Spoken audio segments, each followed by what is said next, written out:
It was supposed to be the perfect trip. One last break before graduation. 9 college friends. One remote trail in the Costa Rican jungle. March 2016. Spring break. They were students at the University of Colorado. Young, brilliant, restless, and ready for one last adventure together. They had planned it for months. Jungle hikes, waterfalls, no Wi-Fi, just nature. The group had been tight since freshman year. Same dorm, same classes, shared everything. There was Maya Brooks, environmental science major, natural leader, quiet but fierce. Then Tyler Green, the athlete, track star, protective, always smiling. Rachel Sung, the artist, loved silence, always sketching, even in class. Deshaun Ellis, pre-med, fixer of everything, always the calm one. Jules Pritchard, the filmmaker, always holding a camera, dreamed of making documentaries. The others, Emily, Zeke, Adriana, and Liam, rounded out the crew. Different majors, same bond. They landed in Costa Rica on a Thursday. They were excited, laughing, recording videos, taking selfies. That night, they stayed in a small hostel. Friday morning, they packed their gear. Light backpacks, water, notebooks, sleeping bags. Their guide was a man named Manuel Cortez. Local, quiet, said he knew the jungle better than anyone. Online reviews called him friendly, safe, professional. He'd led tourists before, families, hikers, even journalists, but no one really knew him. Not well. The hike began around 8 a.m. It was hot, humid, the air was thick. Birds called from the trees. The students took pictures. Jules filmed a quick video. Day 1. We're gonna see monkeys, snakes, waterfalls. If I don't make it out, tell my mom I died awesome. That was the last footage recovered. The trail was not an official one. It wasn't marked. It wasn't on the map. Cortez said it was a shortcut. He smiled. They followed. The jungle grew denser. No cell signal. No markers. Just trees, endless trees. Still, no one panicked. It was a challenge. A story to tell later. That evening, they set up camp. Small fire. Stories. Laughter. Rachel sketched the treetops. Jules filmed shadows dancing on leaves. Maya wrote in her field notebook. Bird sightings, plant species. Everything was still normal. But then, things shifted. By morning, Cortez was gone. His bag, his gear, gone. At first they joked. Maybe he went to scout ahead. But by noon, they realized. He wasn't coming back. They were alone. No guide, no trail, no way to call for help. Tyler took charge. We'll hike back, stick together. They packed quickly. No one laughed now, but the forest felt different, darker, heavier. Even the birds were quiet. The map Cortez had shown them, it was gone. He took it. They tried to retrace their steps, but everything looked the same. Trees, vines, mud. Panic set in. Deshaun kept them calm. Stay hydrated, conserve food, we'll find our way out. But by nightfall, the rain began. Torrential, unforgiving. They built a tarp shelter, slept in shifts. One person always awake. On day 3, Emily twisted her ankle on a rock. She couldn't walk. Tyler and Deshaun made a stretcher from vines. Food was running low. Water was muddy. They tried boiling it, but didn't always succeed. They had no signal, no flares, nothing. They started marking trees with knives, but the marks would disappear, overgrown, swallowed by moss in hours. That night, Adriana swore she heard something, a voice, low, whispering in the dark. No one believed her, but Zeke stayed up with a stick in hand.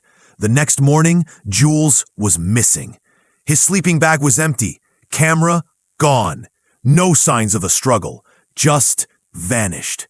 They searched for hours, calling his name, screaming, begging. Nothing. Rachel broke down, sobbing, panicking. Maya pulled her aside. Don't lose it. We need to move. That night, they didn't sleep. No one spoke. The forest closed in, tighter. On day 4, they reached a small river. Finally, hope. They followed it downstream. Then, Tyler slipped. The rocks were slick, the current fast. He hit his head, blood floating. Deshaun jumped in after him. They never came out. Now only 5 remained. Maya, Rachel, Emily, Adriana, Zeke. Rachel stopped speaking, just stared ahead, eyes wide, like she'd already left. Zeke said they needed to make a signal, smoke, anything. They tried burning branches, but the wood was too wet. Smoke barely rose. Nothing seen from above. That night, Adriana went to pee. She never came back. Zeke followed her trail, found only her shoe, covered in blood. Rachel screamed. Emily froze. Maya whispered, "We're not alone here." That was the moment the jungle turned silent, dead silent. Zeke said he saw something in the trees, a shape, watching. But Maya told him to keep moving. They carried Emily again. She was weak, burning with fever. She whispered, "I see them at night in the trees." She died 2 hours later. Maya and Zeke buried her under a palm tree, used rocks to mark the spot, said nothing. The last night, Zeke said he was going to look for high ground. He wanted to climb a ridge, see if he could find a clearing. Maya begged him not to go. He kissed her forehead and left. She never saw him again. Now alone, Maya wandered. No food, no water, no hope. And then, the river. She stumbled through it delirious. Cuts on her arms, feet torn and raw. Then, the sound of blades. A helicopter. She waved, collapsed, and the nightmare began to unravel. They found her at dawn, near the river, alone, barefoot, shaking. Her skin was sunburned, her clothes torn. She was covered in mud and blood. Rescue workers shouted her name. She didn't respond. She stared past them, eyes wide, mouth trembling. They wrapped her in blankets, gave her water. She drank slowly, then whispered, "They're all gone." Her name was Maya Brooks, the last of the 9, the only one to come back. They rushed her to the hospital, San Jose. She slept for 18 hours straight. When she woke up, she didn't ask where she was. She didn't ask who found her. She just stared at the wall, silent. A nurse asked her what happened. Maya said nothing. She closed her eyes. News spread fast. 9 American students, 1 survivor. The media exploded. CNN, ABC, local news. Everyone wanted answers. But Maya didn't talk. That's when Detective Alejandro Ruiz got involved. He'd seen things before. Lost hikers, accidents, even murders. But never like this. Never a group that size. And never a survivor who refused to speak. He requested an interview. Maya agreed. They sat across from each other, a cold, quiet room. He asked the basics. Where did you hike? When did you last see the others? What happened to your guide? She answered some, dodged others. She said the guide vanished, said they tried to get out, said it was an accident. But Ruiz wasn't convinced. Her voice was flat. Her hands fidgeted. Her eyes never stayed in one place. Was there foul play? He asked. Maya didn't answer. She looked out the window. Ruiz leaned forward. Did someone do this to you? She said quietly. He let us in, but he didn't plan to lead us out. Ruiz wrote that down. It was the first clue, the first crack in the wall. He asked more questions. She shut down, crossed her arms, ended the interview. Ruiz left the room disturbed. He'd seen trauma before, but this felt different. Later that day, Maya was discharged. She didn't call anyone, didn't fly home. She checked into a hotel, alone. She ignored reporters, turned off her phone, changed her name at the front desk. She didn't want to be found. Back in the U.S., families were grieving. 7 students still missing. 2 bodies recovered, Tyler and Emily. Tyler's body had floated downstream. Head injury, blunt force trauma. Emily's was buried under rocks, signs of exposure. But something was off. Emily's fingernails were torn, Tyler's wrists bruised. Both had injuries that didn't match the accident theory. Parents demanded answers. Rachel's mother, Evelyn Sung, was relentless. She flew to Costa Rica, spoke to Ruiz, spoke to the press, begged Maya to talk. Maya refused. Meanwhile, forensic teams scoured the jungle. Over 30 officers, helicopters, drones, dogs, nothing. No bodies, no gear, no trace, except one thing. A camera. Found near the river. Lens cracked, battery dead. It belonged to Jules Pritchard, the filmmaker. They recovered the memory card. Footage was damaged, but one clip survived. A short video, shaky, dark. Jules whispers, "We're lost." Cortez disappeared. Rachel's hurt. Maya wants to keep moving. Tyler's leading. "If anyone finds this, we didn't choose this." Then a sound, crackling like footsteps. He turns the camera. Dark trees, nothing else. End of clip. Investigators couldn't explain the sound. They enhanced it. Still unclear. But someone or something was near them. Ruiz showed Maya the footage. Her hands trembled. She looked away. He asked again, "What happened in that jungle?" Maya shook her head, whispered, "You wouldn't believe me." The press had theories. Cult activity, illegal mining operations, even wildlife attacks. But the jungle showed no signs, no drag marks, no blood trails, no campsites, like they were swallowed whole. Maya stayed in Costa Rica, refused to go home. A few weeks later, she met with a journalist, Riley Hart. Riley had covered disappearances in the Amazon. She was used to strange stories and survivors who couldn't talk. They met at a cafe in San Jose. Maya wore sunglasses, hoodie, looked like she hadn't slept in days. "I'll talk," she said, "but not for the public. Just you, off the record." Riley agreed, turned off her recorder. Maya spoke slowly, softly, tears in her eyes.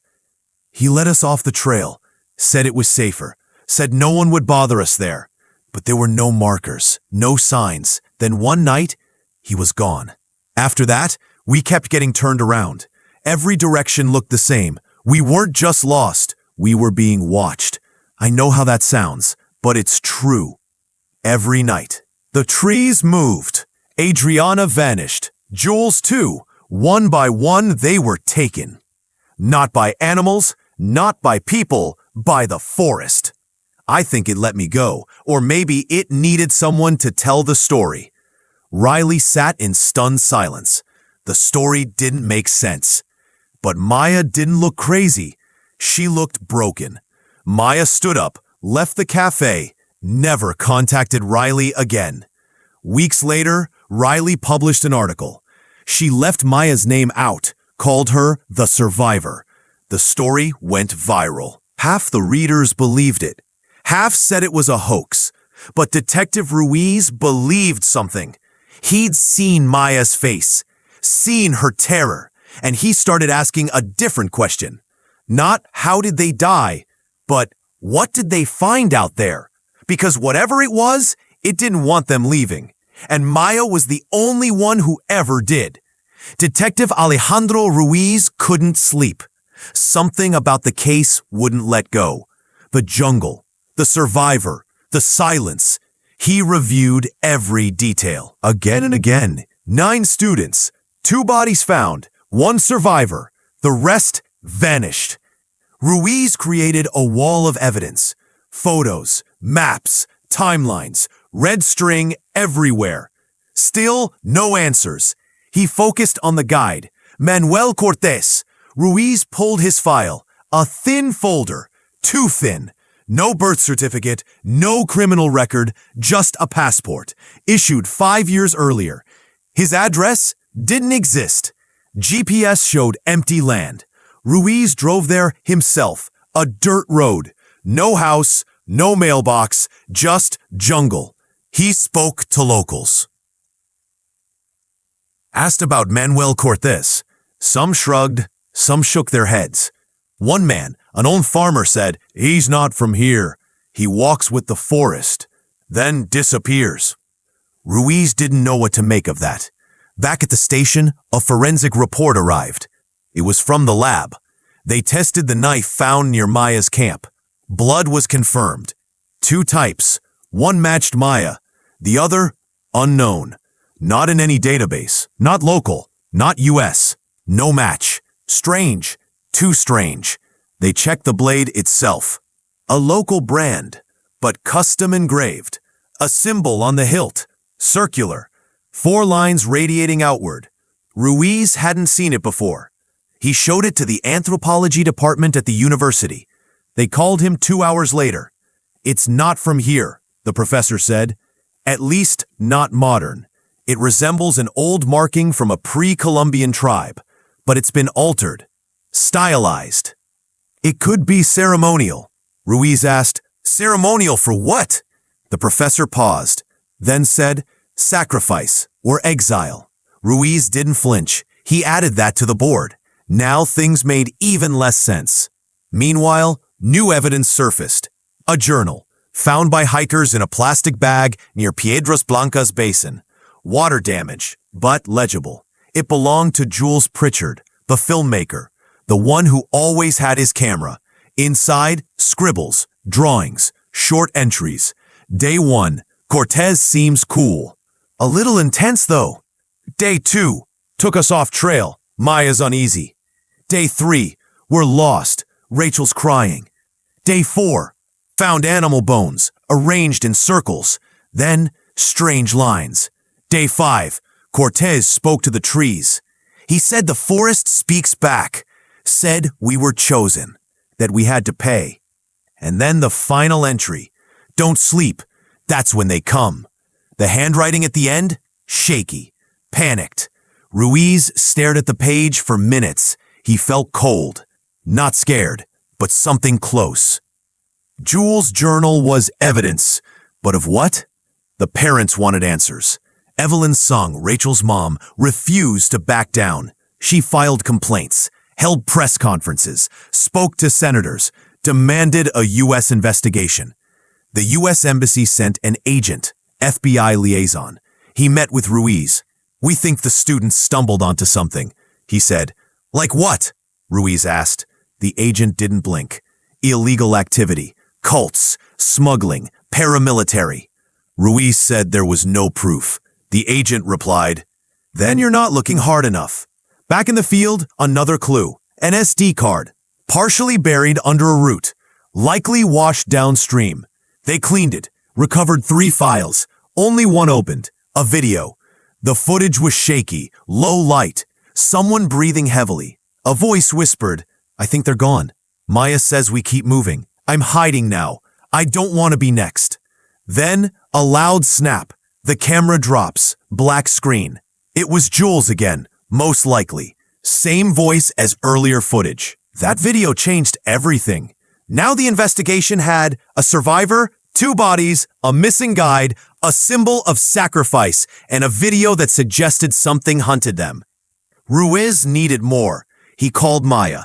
No answer. He called again. No voicemail. She was gone. The hotel said she checked out.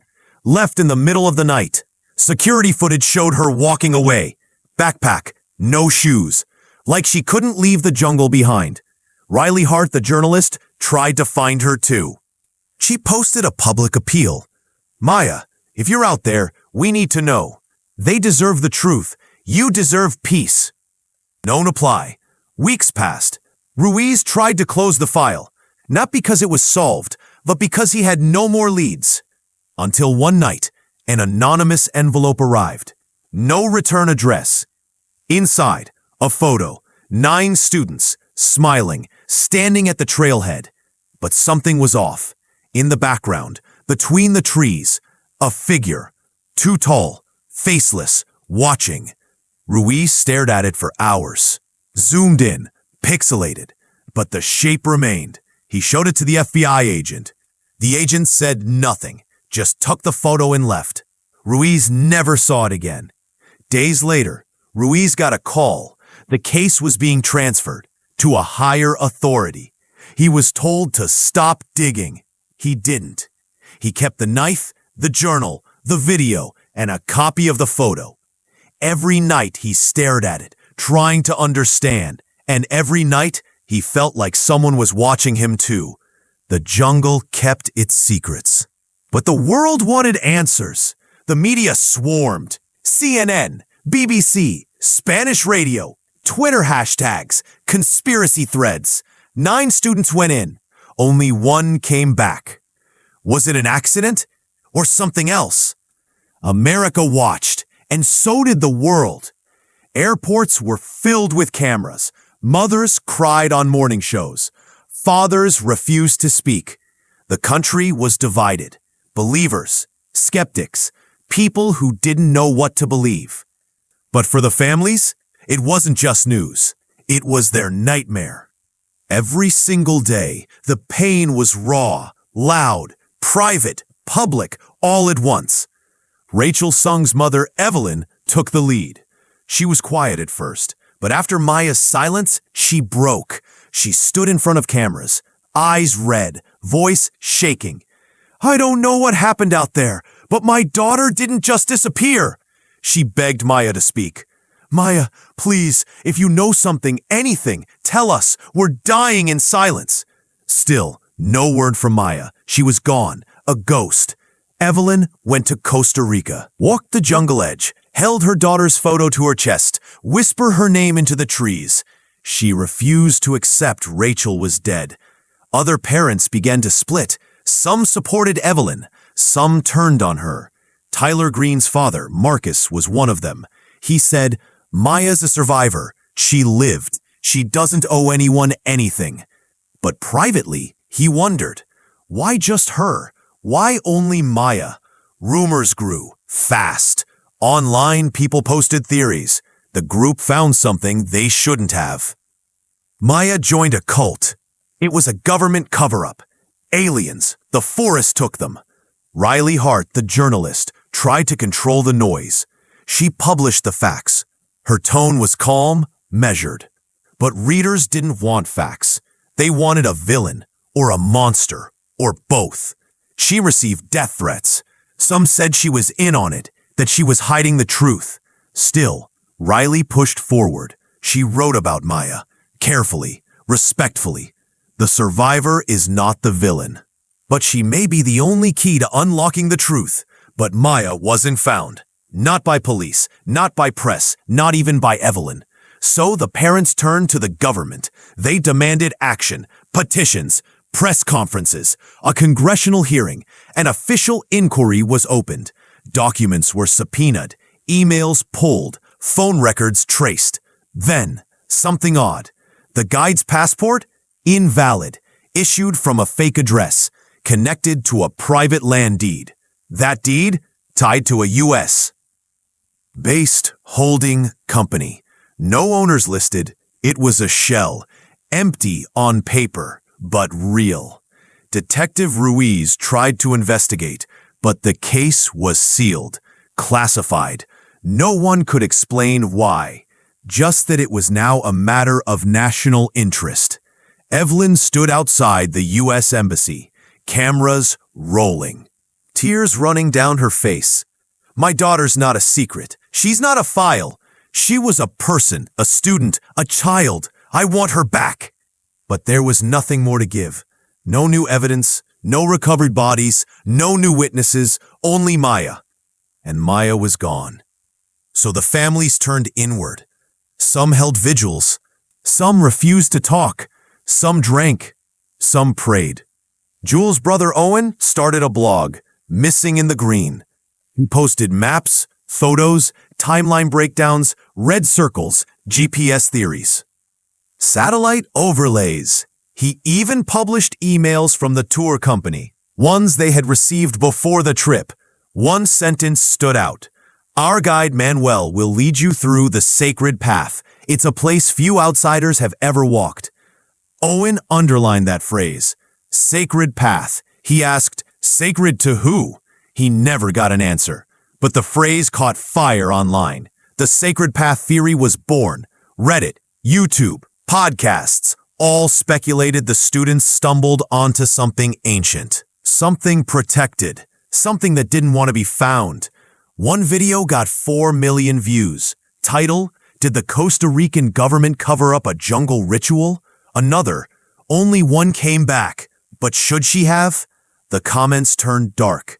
Some blamed Maya, called her a liar, a traitor, a murderer. Others defended her, said she was traumatized, said she did what she had to do. But the truth, no one knew. Even Riley couldn't reach her. Until one day, a package arrived. No return address. No markings. Just a single object. A moldy yearbook page. It showed all 9 students, smiling, standing by the trailhead. At the bottom, a note in handwriting Riley recognized. We tried. We really tried. Only I made it. I'm sorry. No signature, just a smear of dirt across the edge. Riley held the note in her hands. Her breath caught. She published one final article. Title, The Girl Who Walked Out of the Forest. In it, she wrote, Maybe we'll never know what happened. Maybe the jungle swallowed the truth. Or maybe it left just enough behind to haunt us forever. But somewhere out there, a girl still walks alone, carrying every name, every face, every scream. It had been 6 months, since the hike, since the rescue, since the silence. Maya Brooks had disappeared again. No social media, no phone, no trace. She had become the mystery, a living ghost, the girl who survived, the girl who wouldn't speak, until now. Detective Alejandro Ruiz received a call. Blocked number, female voice, just 3 words, I'm ready now. He recognized the voice. It was Maya. She gave an address, a coastal village, far south. No roads, only boat access. Ruiz went alone. No backup, no press, no cameras. He found her in a wooden shack. Simple, dark. Smelled like salt and smoke. She looked older, thinner, eyes sunken, but calm. She poured tea, sat across from him. Then, finally, she told him everything. It started the second night. We woke up and the guide was gone. At first, we panicked, but then something else happened. We weren't alone anymore. Ruiz leaned in. Maya's hands trembled. We heard drums, soft, distant, like a heartbeat in the trees. At first, we thought it was animals. But animals don't whisper. Animals don't leave marks. Zeke found a clearing, bones arranged in a circle, symbols carved into bark. Cortez had led us there, deliberately. Ruiz asked, why? She looked him in the eyes. He was part of it, a cult or something older. He called them the Observers. They lived in the jungle, always had, off-grid, hidden, watching. They believed in balance, offerings, blood for peace. We weren't visitors. We were chosen. Ruiz's mouth went dry. He asked, chosen for what? She didn't blink. Sacrifice. She paused. Cortez said the forest was angry. The modern world had taken too much. Tourists, logging, poachers, cameras. We were payment. Ruiz sat back. He had no words. Maya continued. We didn't believe him. Thought he was insane. But then Tyler died. Then Adriana vanished. And every night, we heard the chanting. They never came close. Not at first. Just stayed at the tree line. Watching. Always watching. We tried to run, tried to hide. But they always knew. Ruiz asked, why you? Why did they let you go?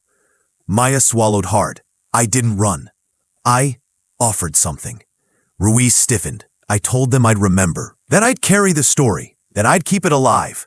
They called it a trade, one survivor in exchange for silence. A witness. Ruiz's voice cracked.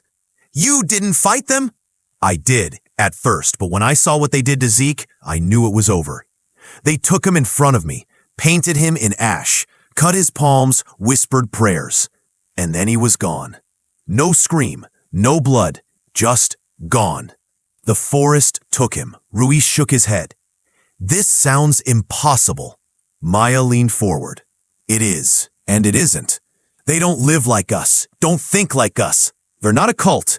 They're something older, a force bound to the land. And they won't stop, not unless we remember. Ruiz asked, why now? Why tell me? Because I feel them again, watching, like they're waiting for something. And I don't want to carry this anymore. I've done my part. Let someone else warn the next ones. She handed Ruiz a small bag. Inside, a necklace, a stone etched with that same symbol. 4 lines in a circle. This is what they gave me. Proof I was spared. If I disappear again, find someone who believes. That night, Ruiz left the shack. He looked back once. Maya was standing in the doorway, barefoot, still. She didn't wave. She just watched. He never saw her again. Back in San Jose, Ruiz submitted his report, his final one. The department redacted it, sealed it, classified. They said it lacked evidence, too speculative, too unbelievable. He was reassigned, desk job, paperwork. He kept the necklace, locked it in a drawer, stared at it every night. The symbol haunted him. So did Maya's voice. I've done my part. A year later, a new group vanished. 4 eco-tourists, all under 30, all hikers. Same region, same path, no bodies, no gear, no signs. Just one boot and a symbol carved into a tree. The world never connected the dots, but Ruiz did. He wrote a letter, sealed it in an envelope, sent it to Riley Hart, the journalist. Inside was one sentence. The forest is still hungry. The story never really ended. It just waits, in silence, in shadow, for the next footsteps, for the next sacrifice. Because what happened in the jungle was never an accident. It was a ritual, and the forest always remembers.